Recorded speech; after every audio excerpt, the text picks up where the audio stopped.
Hello guys, welcome yet again to this YouTube channel. I hope कि आपको हमारे videos अच्छे लग रहे होंगे।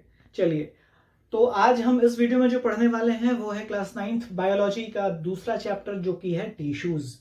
और आपको पता ही है कि टिश्यू चैप्टर के ऊपर 2 वीडियोस इससे पहले आ चुके हैं, तो ये उसी सीरीज का कंटिन्यूएशन है। तीसरा वीडियो है इस चैप्टर के लिए। इस वीडियो में जो हम पढ़ेंगे वो है एनिमल टिश्यूज और उसका क्लासिफिकेशन। इसके ठीक पहले हमने पढ़ा था प्लांट टिश्यू का क्लासिफिकेशन। एनिमल टिश्यू की बात करें तो यानी कि वो टिश्यू जो किसी एनिमल की बॉडी को बनाए हुए रहते हैं, इंक्लूडिंग अस। तो जिस तरह हमने पढ़ा था कि प्लांट टिश्यू को हमने कैटेगराइज किया है कई सारे टाइप्स में। जैसे आप अगर रिकॉल करेंगे तो याद होगा आपको कि सबसे पहले तो प्लांट टिश्यू के 2 टाइप, मेरिस्टेमेटिक एंड परमानेंट, जो कि था उसका फंक्शन और उसके फीचर के बेसिस पर। उसी तरह एनिमल टिश्यूज जो हैं उसके भी कुछ टाइप्स होंगे। ऐसा नहीं कि एक ही तरह का कोई टिश्यू है वो एनिमल की बॉडी को बनाए हुए, तो बिल्कुल उसके टाइप्स हैं। और ये जो टाइप है ये किस बेसिस पर है, तो ये भी उनके फंक्शन और उनके स्ट्रक्चर के बेसिस पर है। यानी कि एनिमल टिश्यू को फिर फर्दर जो क्लासिफाई किया गया है वो क्लासिफिकेशन किस बेसिस पर, उसके structure and function. Structure and function, इस स्ट्रक्चर एंड फंक्शन के बेसिस पर एनिमल टिश्यूज जो है ना वो कितने टाइप में बांटा गया, तो 4 टाइप में बांटा गया। स्ट्रक्चर और फंक्शन के बेसिस पर एनिमल टिश्यू कितने टाइप का, 4 टाइप्स। कौन कौन, तो सबसे पहले है एपिथेलियल टिश्यू। ओके, उसके बाद ये नंबर 1 हो गया। नंबर 2 हम बात करें तो आप कह लो कनेक्टिव टिश्यू। नंबर 3 की बात करें तो muscular tissue. And number 4 is nervous tissue. ठीक है, कौन कौन 4 टाइप है, epithelial, connective, muscular and nervous. ये 4 टाइप किस बेसिस पर, तो उनके स्ट्रक्चर और फंक्शन की। ये जो टिश्यू है ये जिन सेल्स से मिलकर बने हैं वो सेल्स का किस तरीके का स्ट्रक्चर है और इन टोटलिटी वो जो टिश्यू है वो क्या काम करता है, किस काम को करने के लिए हेल्प करता है। तो इसके बेसिस पर एनिमल टिश्यू 4 टाइप का, epithelial tissue, connective tissue, muscular tissue and nervous tissue. इन्हीं 4 टिश्यूज को हमको एक एक करके देखना है। जैसे प्लांट टिश्यू का क्लासिफिकेशन देखे थे उसी तरीके से एनिमल टिश्यू का भी क्लासिफिकेशन हमको देखना है। तो सबसे पहले अगर हम बात करें तो सबसे पहले जो टिश्यू है वो है हमारा एपिथेलियल टिश्यू, और इसी को हम इस वीडियो में मेनली देखने वाले हैं, एपिथेलियल टिश्यू। तो एपिथेलियल टिश्यू में सबसे पहले तो एक बात आप लिख लो, नोट डाउन कर लो कि ये क्या है, तो outer most and protective tissue. Outer most and protective tissue. Epithelial tissue में हमने एक बात लिख दिया कि ये outer most and protective tissue है।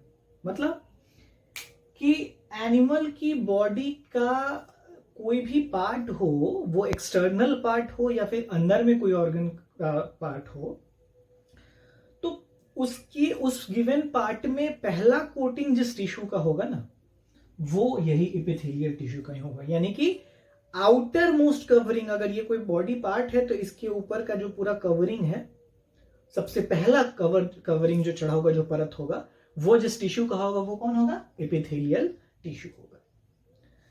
ऑब्वियस सी बात है कि जब हमने ये बोल दिया कि ये आउटर मोस्ट टिश्यू है तो इसका मतलब एक बात तो श्योर है कि आउटर मोस्ट है, तो इसका हम मेनली चाहे कोई भी एपिथेलियल टिश्यूज का फंक्शन हम क्या बताएंगे कि भाई वो प्रोटेक्शन देगा। कि कोई बाहरी किसी भी पैथोजन को अगर अंदर इन करना है तो पहले तो उसको एपिथेलियल टिश्यू का इस लेयर को क्रॉस करके ही जाना पड़ेगा ना, तब ना वो अंदर के पार्ट से इंटरैक्ट करेगा। यानी उसको एपिथेलियल टिश्यू को क्रॉस करके जाना है। यानी बेसिकली ये पहला लेयर ऑफ प्रोटेक्शन एक तरह से दे रहा है।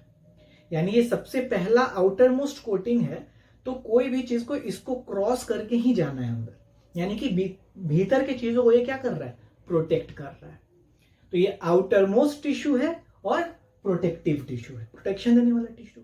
ठीक है, ये तो एपिथेलियल टिश्यू के किसी भी टाइप में हम बता सकते हैं कि epithelial tissue, overall epithelial tissue किस काम के लिए बना है भाई, तो वो किस काम के लिए बना है, तो वो बना है उसको प्रोटेक्शन देने के लिए। ठीक है, अच्छा, ये जब हम बात बोलते हैं कि ये आउटर मोस्ट टिश्यू है, तो इसका मतलब ये नहीं हमको समझ लेना है कि आउटर मोस्ट टिश्यू है दैट मीन्स कि बस एक कोई लेयर है टिश्यू का, नहीं, मल्टीपल लेयर ऑफ सेल्स हैं यहाँ पर, टिश्यू के कई सारे लेयर्स हैं। तो ये ऐसा नहीं कि कोई बहुत पतला है, मतलब एक मोटा टिश्यू है तभी तो प्रोटेक्शन दे रहा है। हाँ, ये है कि अलग अलग एपिथेलियल टिश्यू में उन लेयर्स का नंबर अपना अलग अलग हो सकता है, किसी में बहुत ज्यादा होगा, किसी में थोड़ा कम होगा, कोई बहुत मोटा होगा, कोई थोड़ा पतला होगा, लेकिन एकदम बहुत पतला भी ऐसा जनरली नहीं होता, एक आध एक्सेप्शन को छोड़ देते। तो क्या हुआ कि एपिथेलियल टिश्यू क्या है, तो epithelial tissue is the first and foremost tissue in any given part of an animal. किसी भी एनिमल, जिसमें हम लोग भी आते हैं, ह्यूमन बींग्स भी, तो हमारे भी बॉडी पार्ट में पहला जो कोटिंग ऑफ टिश्यू चढ़ा होगा, बाहर में भी, तो जैसे हम अपने स्किन में देख रहे हैं, तो ये भी पहले एपिथेलियल टिश्यू इसमें चढ़ा हुआ है। अंदर के भी बॉडी पार्ट जो भी होंगे उसमें पहले एपिथेलियल टिश्यू ही है। ठीक है ना, तो एपिथेलियल टिश्यू क्या हो गया, outer most protective tissue. Alright, इस एपिथेलियल टिश्यू को फिर हमने डिवाइड किया। इस एपिथेलियल टिश्यू का हम बात करें यानी कि classification of epithelial tissue, classification of epithelial tissue, यानी इसके अंदर, ये तो एनिमल टिश्यू का टाइप है ना, और इसके भीतर फिर हम अगर बांटे तो फिर इसके भी कुछ टाइप्स हैं। तो उन टाइप्स को जानने से पहले तो बात ये हम जानेंगे, जैसा कि हम प्लांट के टिश्यू में भी बताते आ रहे हैं कि भाई किसी भी चीज को जब हम क्लासिफाई करते हैं तो ये जानना जरूरी है कि उसको किस बेसिस पर क्लासिफाई करते हैं। जैसे हम एनिमल टिश्यू को एपिथेलियल, कनेक्टिव, मस्कुलर और नर्वस, ये 4 टाइप के टिश्यूज में बांट रहे हैं, तो हमें बताया गया कि ये उसके फंक्शन और स्ट्रक्चर के बेसिस पर बांटा हमने। उसी तरह अगर हम एपिथेलियल टिश्यू का फर्दर क्लासिफिकेशन कर रहे हैं तो वो किस बेसिस पर बांट रहे हैं, तो येट अगेन हम उसको यही फंक्शन के बेसिस पर तो बांट ही रहे हैं, लेकिन मेनली बांट रहे हैं कि जिन सेल्स से मिलकर बना है उन सेल्स का शेप क्या है। राइट, तो shape of the cell and function of the cell. तो उसके बेसिस पर हम बात करें तो एक जैसे टाइप आता है जिसका नाम हो गया स्क्वैमस एपिथेलियम। स्क्वैमस एपिथेलियम, या तो हम इसको एपिथेलियल टिश्यू बोले, या एक वर्ड में बोलना होगा एपिथेलियल टिश्यू को तो epithelium tissue, epithelium, squamous epithelium. उसी तरह हम बात करें तो आ जाओ आप columnar epithelium, columnar epithelium. Alright, फिर उसी तरह आप बात करो तो एक नाम आता है सीलिएटेड एपिथेलियम, सीलिएटेड एपिथेलियम, और एक नाम आता है आपको glandular epithelium, glandular epithelium. Squamous epithelium, columnar epithelium, ciliated epithelium और ग्लैंडुलर एपिथेलियम। एक और है क्यूबॉइडल एपिथेलियम। ठीक है, तो मेनली ये 5 टाइप्स हो गया। कौन कौन? स्क्वैमस एपिथेलियम, इसको क्या पढ़ेंगे, squamous epithelium, squamous epithelium, columnar epithelium, ciliated epithelium, glandular epithelium and cuboidal epithelium. ये किस बेसिस पर बना है कि उनके सेल का क्या शेप है और वो फंक्शन क्या कर रहा है, shape of the cell and function of the cell. ठीक है, तो उसके बेसिस पर ये तकरीबन 5 टाइप का मेन है एपिथेलियल टिश्यू। कौन कौन? Squamous epithelium, columnar epithelium, ciliated epithelium, cuboidal epithelium और ग्लैंडुलर एपिथेलियम। अब हम बात करेंगे एक एक करके इन सारे एपिथेलियम की। तो जैसा कि नाम है, उस नाम से ही क्लियर है कि उसके सेल का शेप क्या है। जैसे हम बात करें स्क्वामस एपिथेलियम की, तो स्क्वामस एपिथेलियम के जो सेल्स हैं वो कैसे हैं, स्क्वायर शेप्ड हैं, ठीक है, और पतले हैं, काफी थिन है, फ्लैटेंड है, यानी चिपटा सरफेस है उनका और पतला है। तो ये हो गया इसका शेप का काम। अब अगर हम बात करें कि स्क्वामस एपिथेलियम जो चिपटा है, फ्लैटेंड है, पतला है, ये भी, इसके अंदर भी फिर फर्दर दो टाइप हम बांट सकते हैं। इस स्क्वामस एपिथेलियम के भीतर में दो टाइप, तो कौन कौन, वो इसके भीतर में जो दो टाइप है वो कौन कौन है भाई? तो चलो इधर लिख देते हैं कि आप इसके भीतर एक है सिंपल स्क्वामस और एक है स्ट्रैटिफाइड स्क्वामस। ये दोनों किसका टाइप है? इस स्क्वामस एपिथेलियम, एक सिंपल एक स्ट्रैटिफाइड। तो ये सिंपल और स्ट्रैटिफाइड स्क्वामस में क्या डिफरेंस है? तो डिफरेंस ये है कि जो सिंपल स्क्वामस एपिथेलियम है वो पतला है ज्यादा, वो और भी पतला है, यानी बहुत ज्यादा मल्टीपल लेयर्स उसमें नहीं है, कुछ ही लेयर्स का बना है। और जो स्ट्रैटिफाइड स्क्वामस एपिथेलियम है वो मोटा है, वो थोड़ा सा थिक है, कंपैरेटिवली थिकर है, क्योंकि वो कई सारे लेयर ऑफ टिश्यू से बना है। तो ये बेसिक अंतर हो गया उसमें कि सिंपल स्क्वामस बहुत पतला, एक ही लेयर कह लो, एक लेयर से बना है, और बहुत सारे लेयर से बना है जो मोटा है वो है स्ट्रैटिफाइड स्क्वामस एपिथेलियम। अब अगर हम स्क्वामस एपिथेलियम की बात करें तो ये कई सारे बॉडी पार्ट्स को बनाए, हर एपिथेलियम टिश्यू अलग अलग बॉडी पार्ट्स को बनाया हुआ है। तो आप एनसीईआरटी बुक में देखोगे एक सेक्शन पूरा दिया हुआ है, उस पूरे के पूरे सेक्शन में ही एपिथेलियल टिश्यू जहां पर है, उस एपिथेलियल टिश्यू को आप पढ़ते जाओगे तो एक पर्टिकुलर सेक्शन में हर टाइप ऑफ एपिथेलियल टिश्यू के साथ उसका बॉडी पार्ट लिखा हुआ है कि ये वाला एपिथेलियल टिश्यू किस पार्ट को बनाए हुए है। जैसे एलिमेंट्री कैनाल का कुछ पोर्शन है वो स्क्वामस एपिथेलियम उसको बनाए हुए है, जैसे स्किन है हमारा वो भी हमारा स्क्वामस एपिथेलियम से बना है। तो ये एक एग्जांपल हो गया, उसी तरीके का उस सेक्शन को आप देख लोगे एक बार, वहां पर सारे बॉडी पार्ट्स के नाम दिया हुआ है। तो स्क्वामस एपिथेलियम के कैसे हैं सेल? स्क्वायर शेप्ड है, फ्लैटेंड है, चिपटे हैं, पतले हैं, थिन है। लेकिन उस थिन में भी दो टाइप हो गया कि बहुत थिन एक ही लेयर का बना है और एक थोड़ा सा मोटा है, कई सारे लेयर से बना है। तो जो बहुत पतला है एक ही लेयर से बना है वो है सिंपल स्क्वामस, जो बहुत सारे लेयर से बना है मोटा है वो है स्ट्रैटिफाइड स्क्वामस। तो सिंपल और स्ट्रैटिफाइड स्क्वामस दोनों स्क्वामस के टाइप हो गए। इसके अलावा हम बात करें क्यूबॉइडल एपिथेलियम और कॉलमनर एपिथेलियम और जो भी रेस्ट ऑफ द एपिथेलियम है, तो आप एक चीज यहां पर देख लो, जैसे कॉलमनर एपिथेलियम। तो कॉलमनर एपिथेलियम के सेल्स में क्या है कि ये इलोंगेटेड है, टॉल है, मतलब पतले लंबे लंबे स्ट्रक्चर है। स्क्वामस कैसा था? चिपटा था, फ्लैटेंड था, और जो हमारा कॉलमनर है वो पतला पतला लंबा लंबा, ऐसा ऐसा है ना, ये पतला लंबा, ये पतला लंबा, ये पतला लंबा, ठीक है ना, ऐसे ऐसे इलोंगेटेड टॉल, और कॉलम्स में अरेंज है, एक कॉलम इसका, फिर एक कॉलम इसका, एक कॉलम इसका। तो कॉलम में अरेंज है इसलिए इसका नाम हो गया कॉलमनर एपिथेलियम। पतले हैं लेकिन टॉल है, इलोंगेटेड है, पतला पतला लंबा लंबा, कॉलम्स में अरेंज्ड है, ठीक है। तो ये है कॉलमनर एपिथेलियम। कॉलमनर एपिथेलियम कहीं तरह से हम कह सकते हैं कि एक थोड़ा सा मॉडिफाइड वर्जन है सिलिएटेड एपिथेलियम। ऐसा किस लिए, क्यों बोल रहे हो?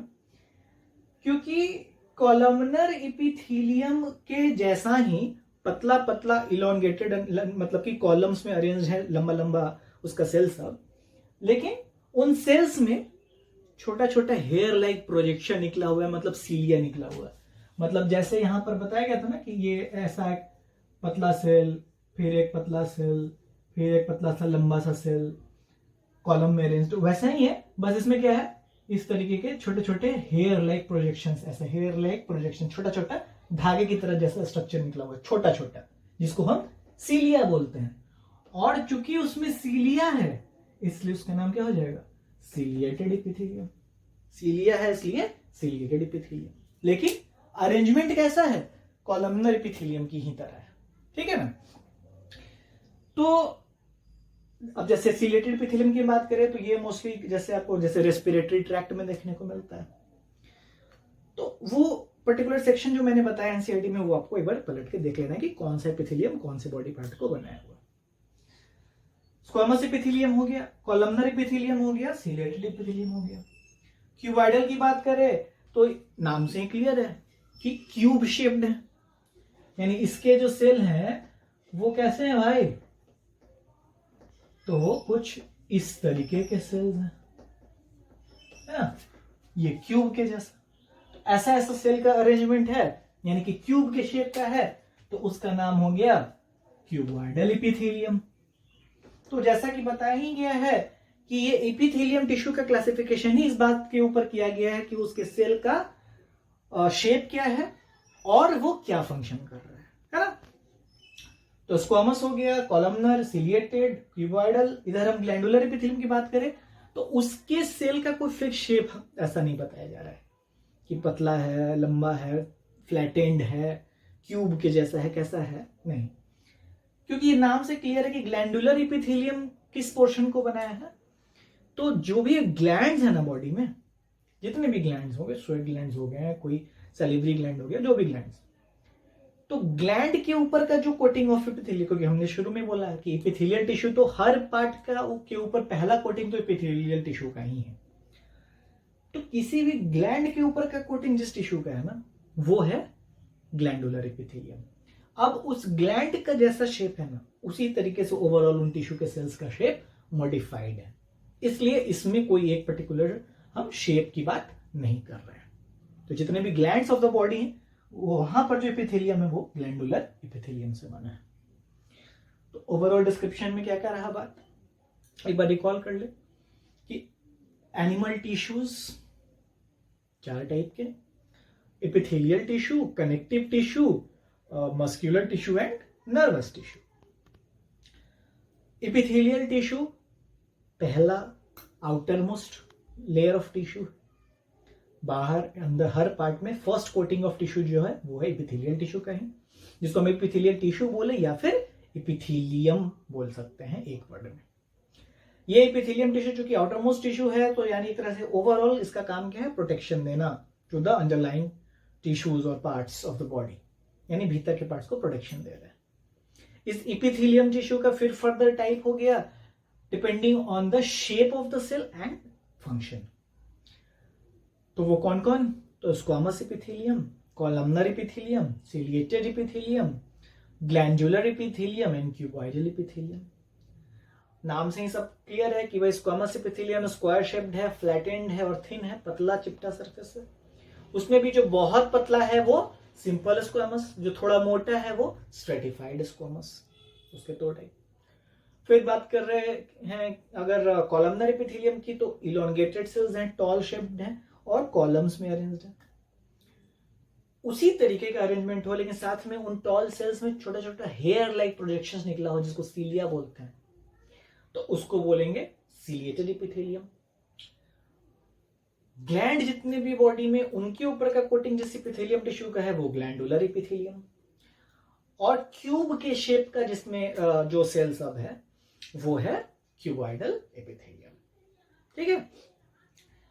तो ये different types of epithelium tissue को हमने डिस्कस कर लिया। अच्छा, एक बात और है कि जनरली कितने जो भी चाहे टाइप हो एपिथेलियम टिश्यू का, इन जनरल देखा गया है कि सारे में जो सेल्स होते हैं वो टाइटली पैक्ड होते हैं, इंटरसेलुलर स्पेस जनरली उनमें कम होता है। ऑलराइट, तो एपिथेलियम टिश्यू का ओवरऑल डिस्कशन में इतना ही बात है। और इन स्क्वामस, सिलिएटेड, क्यूबॉइडल, कॉलमनर और ग्लैंडुलर में आपको एक बार फिर से रिकॉल करा देना है कि स्पेसिफिक बॉडी पार्ट्स हमको नाम याद कर लेना है कि कौन से बॉडी पार्ट को कौन सा एपिथेलियम टिश्यू बनाए हुए हैं, जो आपके एनसीईआरटी बुक में कवर किए हुए हैं। आप उसको एक बार पलट के देखोगे वो आपको मिल जाएगा। जैसे एग्जांपल था कि स्किन वगैरह के लिए स्क्वामस एपिथेलियम है, या रेस्पिरेटरी ट्रैक्ट में आपको सिलिएटेड एपिथेलियम है। इसी तरीके से ग्लैंड जितने भी हो गए वो ग्लैंडुलर एपिथेलियम, उसमें तो याद करने की बात ही नहीं, वो तो नाम से ही क्लियर है, ठीक है ना। तो एपिथेलियल टिश्यू का डिस्कशन ओवर हो गया। इस वीडियो में इतना ही। अगले वीडियो में फिर हम next type of animal tissue को डिस्कस करेंगे। तब तक के लिए घर पर रहिए, सुरक्षित रहिए, पढ़ते रहिए। धन्यवाद।